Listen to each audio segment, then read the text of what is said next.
It's interesting you mentioned about the Africa Hebrew Israel community. I mean, talk to us a little bit about what is it and why is it so important to you, especially in your journey so far? Well, what happened is that we were when you go back to the scriptures and you see the and most of the listeners may also be somewhat familiar with the Bible.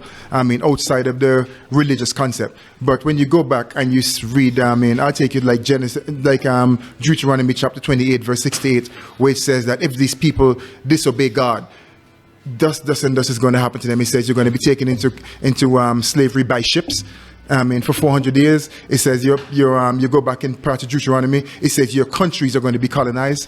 If I was to translate it with our modern, not just the modern day versions that they give us, but take the original writings and bring it forward in modern day translation, it would say you people are going to be colonized, you people are going to be taken up as slaves, and until you begin to obey my voice and do my will, then your slavery and your colonization will be prolonged.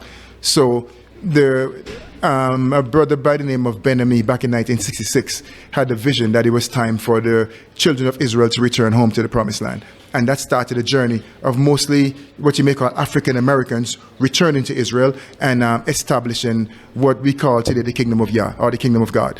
Now, the community was based on living by the laws of God, living and eating according to the Genesis instructions, so that me myself being a vegan, it's because of those instructions given in Genesis 1 and 29. So the community, our responsibility as a community is to be a light, not just for Africa, but for the world.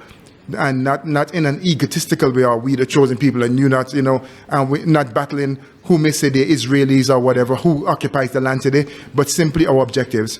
Our objectives are to create living systems for our people. And if I say sacred living systems, and that's in food, agriculture, music, in these different arenas, health, etc.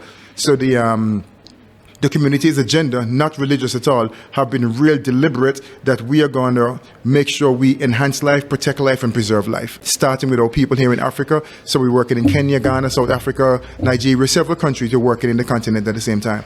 So our objectives is that with everything that has taken place in Africa and to Africa, we're here to bring life back to it. And that's saying because, and I say that in a very humble way because there's a lot of life and a lot to be learned here in Africa. But when I say life, I mean in the sense of reigniting the spirit of who we are as a people, and then also, the onslaught. You're the organic guy. You know the food onslaught, the agriculture onslaught. You know the chemical onslaught. You know the deadly.